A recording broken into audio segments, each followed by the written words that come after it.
A couple of years back, I reviewed the film adaptation of the dystopian sci fi flick known as Divergent, which, of course, was based on the first installment of a popular young adult book series.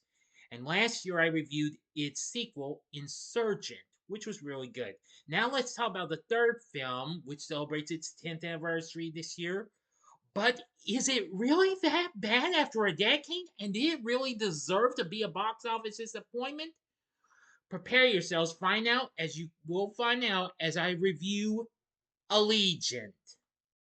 Big D's Entertainment Rankings and Reviews.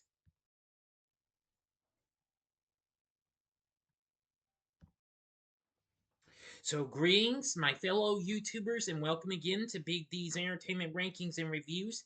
I'm the Big D, and this time around, I bring to you a review of the 2016 dystopian sci fi action flick Allegiant, credited as the Divergent series Allegiant. Released by Summit Entertainment, directed by Robert Schwentke, with screenplay by Bill Collage, M. Cooper, and Noah Oppenheim, based on Veronica Roth's novel of the same name. The film was released on this day, March 18th, 2016, just a week and a half after its premiere in Bangkok. The film brings back some of the main actors from the previous films, the first two films, including Shailene Woodley, Theo James, and others that also include Jeff Daniels, Miles Teller, Ansel Elgort, Zoe Kravitz, Maggie Q, Ray Stevenson, Bill Skarsgard, Octavia Spencer, and Naomi Watts. The film is set in a post-apocalyptic and dystopian Chicago, following Therese Pryor, her boyfriend Four, and their small group of friends escaping over the wall that enclosed the sea. Once outside, they discover new truths that will shift their alliances and introduce new threats. Now, upon its release, this was originally to be the start of a two-part cinematic based on the Allegiant book, which I'm going to try and remember to get to that in a little bit. But this film unfortunately blew it, which again, I'll get to that. Now, if you have not seen my reviews for Divergent or Insurgent, I fixed up a new playlist for the Divergent series, and you can check those out by clicking on that card. So I recommend you go into those before you go into this one. Okay, that'll do it. Okay, on with the story. Evelyn recloses Chicago's wall and puts Janine's supporters on trial for plotting a coup. Johanna returns her back on this and is followed by many newly christened allegiants. Therese and Four free Caleb and escape over the wall with Tori, Christina, and Peter. Edgar leads factionless guards to catch them, killing Tori. Edgar catches them in the wastelands, but soldiers with advanced technology rescue the group. They are taken to a sea of advanced technology hidden behind a cloaking shield. Excuse me. And the headquarters of the Bureau of Genetic Welfare. The Bureau's leader, David, explains that society tried to fix human issues through genetic tampering, which sparked the purity wars that ravaged the planet. The Bureau has been experimenting on people to develop individuals with a naturally pure genome in isolated ruined cities. Therese is the first genetically pure individual to achieve the desired outcome. Caleb and Peter monitor Chicago remotely, while Christina and Four train with Nia. Matthew brings Therese to David, the bureau leader, who gives her a device to view her mother's memories. She learns her mother was rescued as a child and volunteered for the Chicago experiment. Caleb warns Four and Therese about the conflict between allegiance and factionless. Therese agrees to help David with the experiment if he asks the council to intervene. During a military rescue mission to a wasteland village, Four realizes that the Bureau is kidnapping children and wiping their memories. He attempts to warn Therese of the Bureau's intentions, but David interrupts them. Four urges Therese to return with him to end the bloodshed, but she decides to go with David, who agrees to return Ford to Chicago with Matthew and some Bureau soldiers. On the way, Matthew warns Ford that David ordered his death. Ford kills the soldiers, but the transport crashes. Matthew gives him a device to pass through the cloaking shield while returning to the Bureau and warns Treese.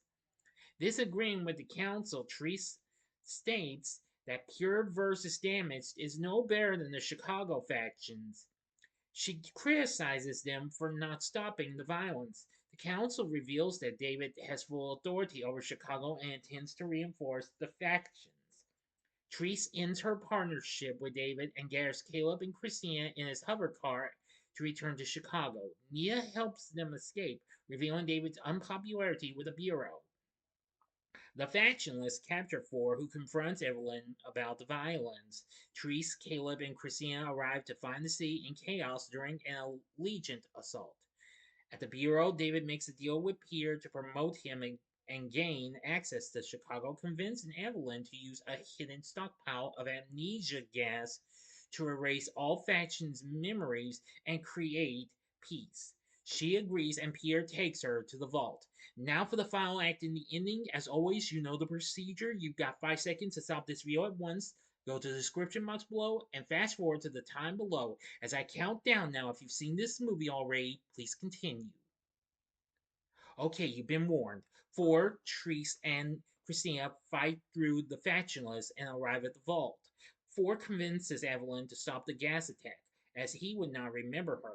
She capitulates, but a frustrated Pierre shoots her in the leg, glowing until the same gas starts flooding the vault. Realizing David has betrayed him, Pierre opens the vault so Treese and Ford can stop the gas. Pierre flees back towards the Bureau, though Ford vows to find and kill him.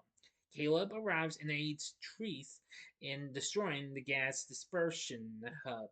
The group gathers atop the erudite building as it watches David's hover car, which all pilots back towards the Bureau. Treese transmits a message to the world, revealing the Bureau's existence and that Chicago was an experiment in genetic purity. Her message tells the Bureau that Chicago is no longer their experiment. Caleb then detonates the explosives they load into the hover car, disrupting the cloaking shield and revealing the Bureau to the world. End of story. So, what did I think of Allegiant? Well, it's fine, what have you. I mean, well, I will say it may not be the best of the trilogy, but it tries to do its extreme best and what have you. I will say that I was still happy that Summit managed to continue the series, though.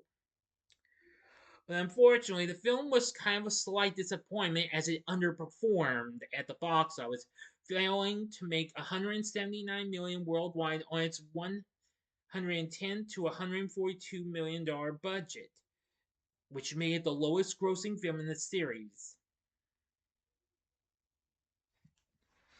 Anyway, this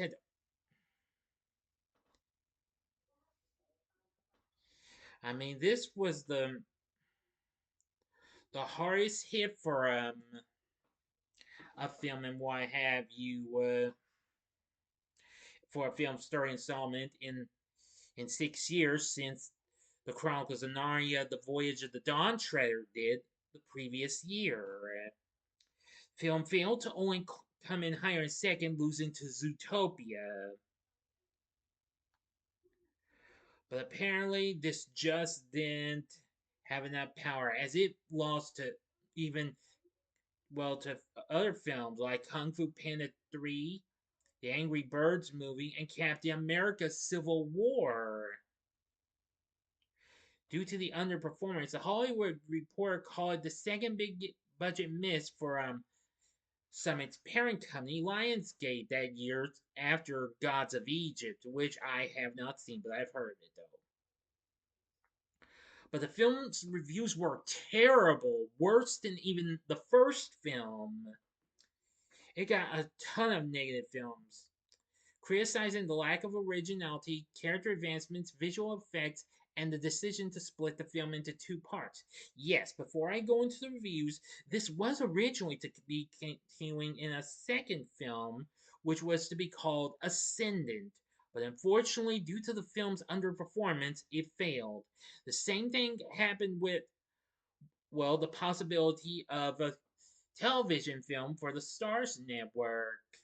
But that also got canned instantly, that which would also be followed up by a spin-off series. Thus, ended the series instantly. The film sits at a measly 11%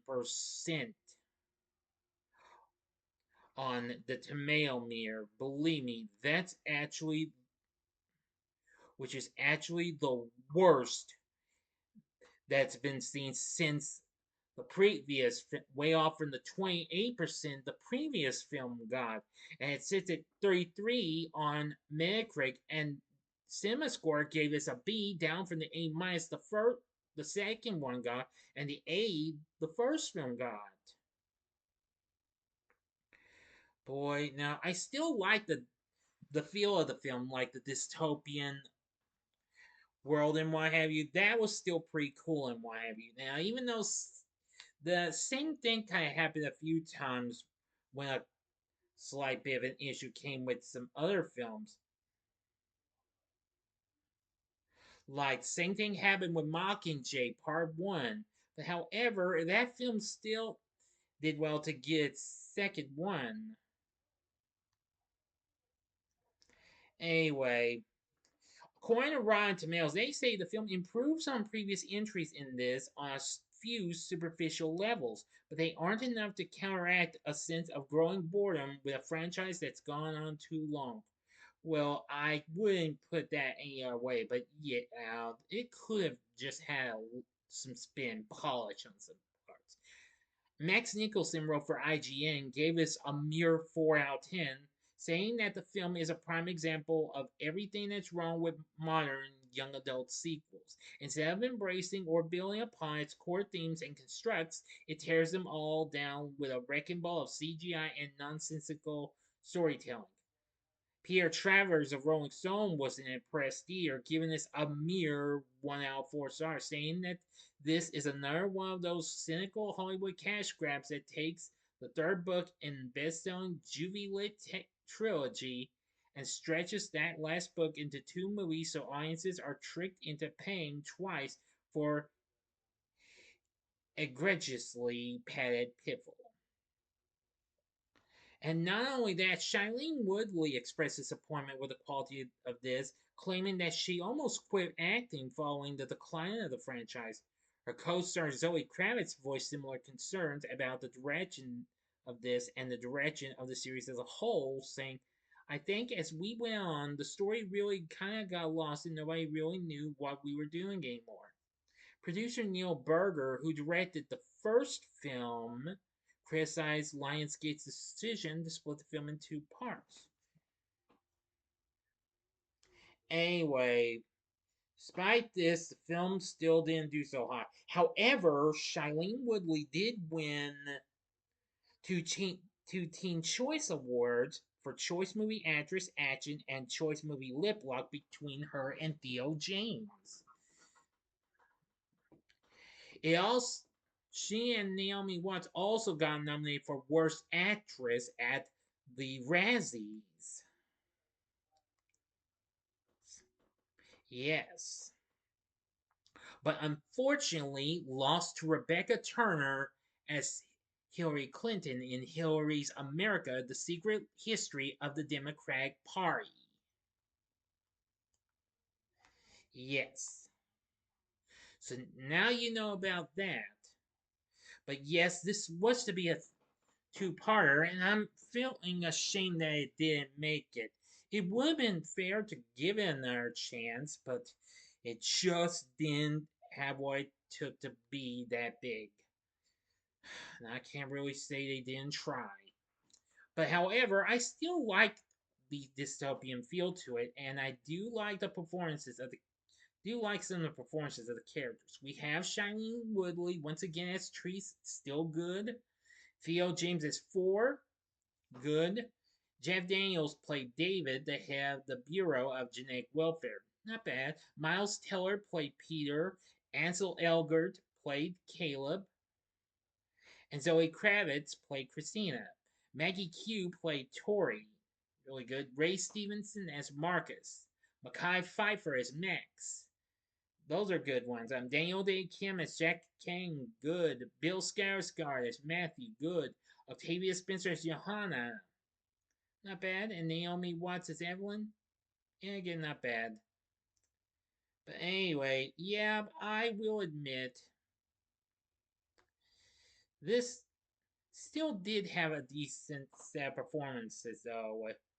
I mean, of course, the Divergent series marked the second time that Shailene Woodley and Ansel Elgort be paired together, but this time as brother and sister, since they had recently worked on The Fault in Our Stars a few years prior, which actually came out the same, which, if I remember correctly, that was released the same year the first film was. But anyway, Allegiant can be a hit or miss. You be the judge. If you are a hardcore completionist, I would recommend you give this a one-time watch. The film also does have a pretty good score by Joseph Trapanese, so the film's okay, but it's not that great though. It could have done better, and it could have just done better if it was made as a whole film instead of being announced for two parts. What do you think? So again, as I've said, I would only recommend this a one-time watch if you are a hardcore completionist. So what did you think of Allegiant? Let me know in the comment section below. If you like this video, click the like button, subscribe, click the bell for notifications, and be a part of the Big D Nation. Continue to help support my channel, and you know the rest. And join me next time later tonight when I bring to you my TV log on The Greatest American Hero. So if you like this, check out some of these other films. Here's some of the films from young adult novels that had been made to movies just before this. I'll give you some, well, the thirds of these series. In the upper left-hand corner, you can check out my review of the